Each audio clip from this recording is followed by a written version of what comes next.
Today, on Be Something Wonderful, Neville Goddard's revision doesn't change the past. It creates it now.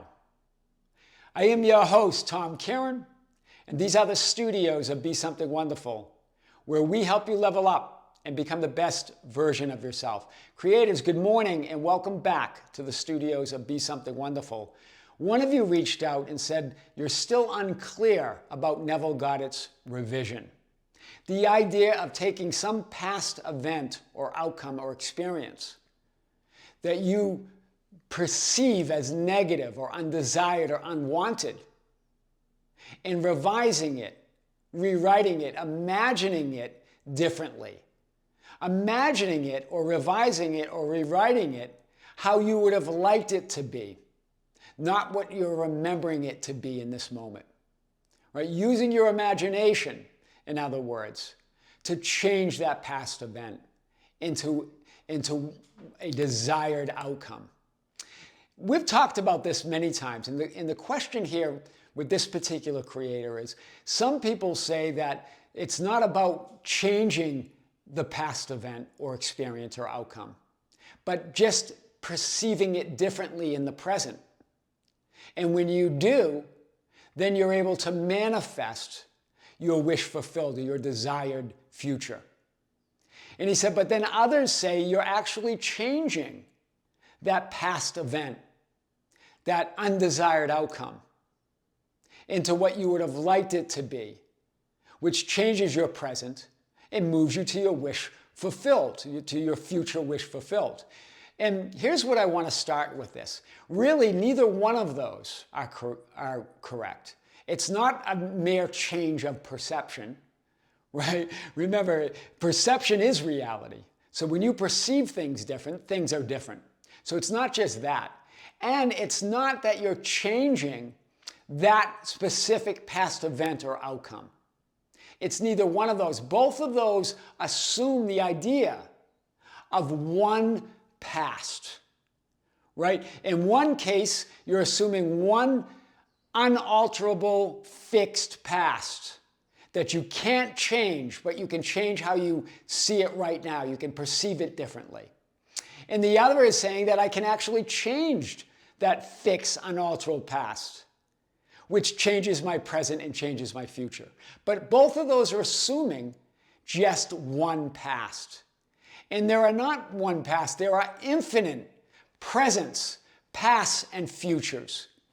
Infinite identities and versions of you and experiences and images and lifelines and timelines and scripts. So it's never about changing any one of those. You don't change any part of God or all that is. That's what all that is. It means all that is. Everything exists. But there are infinite possibilities, infinite outcomes, infinite experiences, infinite versions of that undesired past.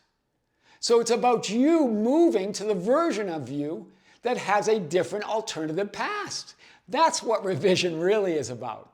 So let's unpack this. Neville Goddard's revision. So remember, the idea of Neville Goddard's revision is in the present moment, you're changing your concept or your conception of yourself, how you see yourself. As you revise and rewrite that past, it changes who you are, thereby creating that future of wish fulfilled. So the idea is rewrite and revise past experiences in your imagination to how you would have liked them to be, right? Changing the perceived outcome and experience, a shift in perception. But remember, a shift in perception is a shift in reality. It changes everything. It's not a mere shift, and we're going to talk about this. Thereby creating and manifesting your future of wish fulfilled. This is how many have this understanding of it. Here's what Neville says, Goddard, about revision. This going into the past and replaying a scene of the past in imagination as it ought to have been played the first time, I call revision. Beautiful definition, right? Like a movie, right? Because there's infinite movies, infinite scripts. This going into the past and replaying a scene of the past in your imagination as it ought to have been played the first time, I call revision. This is from Neville Goddard. But hear this. It's not a mere change of perception of your past in the present, where you assume the past can't be changed, but you can perceive it differently. It's not that. This is based on the limiting belief that you have one past that can't be changed, but you can feel better about it and perceive it differently. It's not that, right? There's not one past. So let's talk about this. And here is that idea. Here's a visual of that idea, right? Here's Neville Goddard's revision, right? Here you are in the present. That seems solid, right? It seems like that solid present circumstances. And then you're remembering that past, that unwanted past. So you're not happy here, you're not happy there. And if you continue to do that without revising it, without rewriting it, without imagining it differently, you move to this future of an unfulfilled future. Same present, past, and future. This I'm going to call version A. And the idea of Neville Goddard's revision is to revise the past how you would have liked it to be. Right? Revise it. You imagine it differently from this present. Right? Here you are, imagining that past differently, thereby creating and manifesting your desired future of wish fulfilled. Do you see? So you revise that past in this present moment in your imagination, thereby manifesting your desired future of wish fulfilled. Right? Changing that other future, that version A, that if you didn't revise it, if you didn't imagine it differently, you would have been this. But the idea this creator was getting at is, I don't change that past, I just perceive it differently.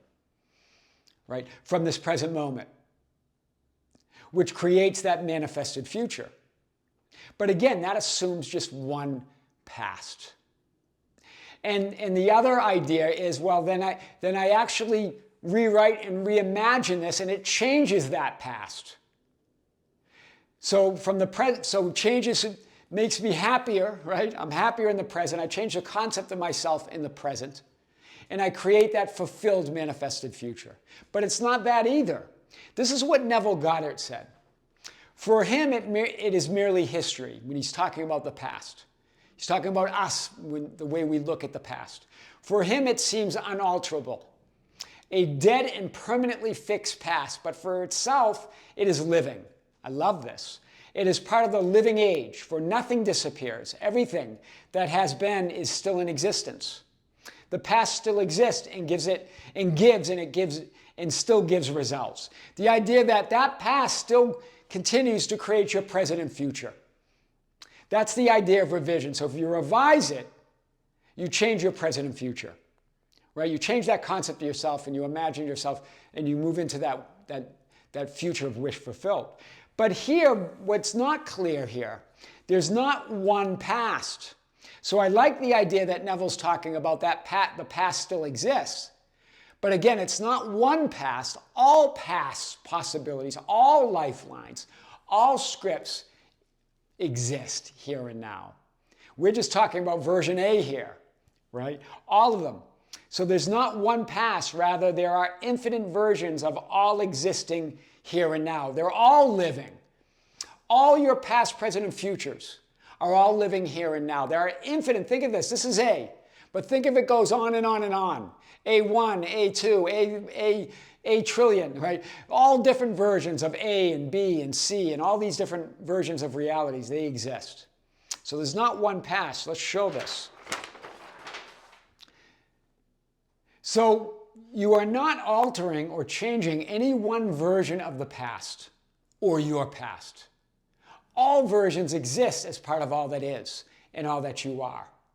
By revising and rewriting a past event or experience or outcome that was undesired or unwanted to how you would have wished it to be, you move to a version of you in reality, in the present here and now, that reflects that new revised past. That's the power of revision.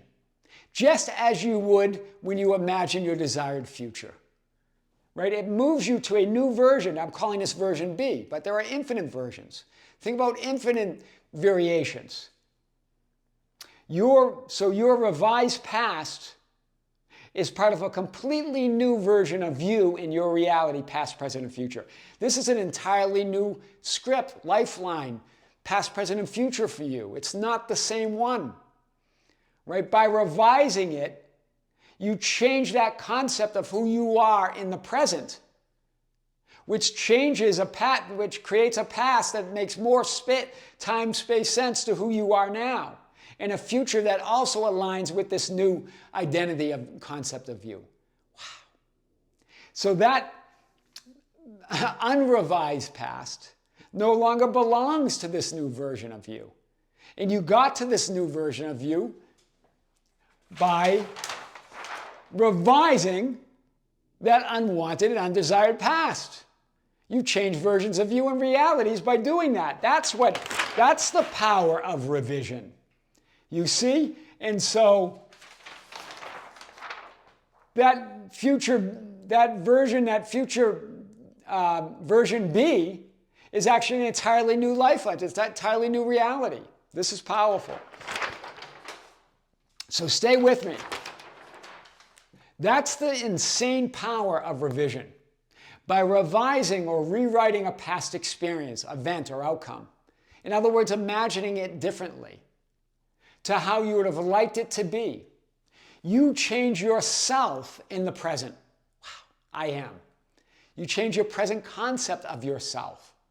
Moving toward the version of you, identity, that has a new reality or a new revised version of your past and therefore a new revised future. You change it all by revising that past event. The old undesired past still exists. You don't ever change that. You don't ever delete it. It's always living. It still exists, but it's no longer the past of whom you define yourself to be now. It no longer belongs to this new person you are. Wow. The same goes for imagining your desired future of wish fulfilled. It's the same idea. You move to an identity and version of you. You change yourself in the present now moment, I am, that has a new imagined future and therefore a new revised past. So whether you're revising or imagining a past event differently or imagining your desired future, you're changing your past, present, and future across the board. You're changing who you are in that moment. All other possibilities and versions of you, all probable pasts, presents, and futures exist and will always exist here and now. So knowing this, why not go to next level Neville? I call this next level Neville or next level revision. So instead of messing around with undesired outcomes or events or images that you're remembering and going back and trying to remember those differently or revise those, decide who you are right now. And that revises your reality across the board. It revises those undesired outcomes because they no longer belong to this new person you are now. And you create that future wish fulfilled all in one event of you just imagining yourself as your ideal right now. It creates that desired past and it creates that desired future here and now. There you are is all that is. I am awareness. Pure imagination, pure awareness. And then all versions or identities exist here and now of you. All possible images or memories. What is a memory? It's just a mental image. What's an imaginal scene? It's a mental image. They're the same, whether it's a memory or an imaginal scene whether it's a memory of what we call the past or imaginal scene of what we call the future. They're just mental images that exist here and now within you. Past, present, and future is irrelevant. They're all just identities and versions of you that exist here and now is all that is.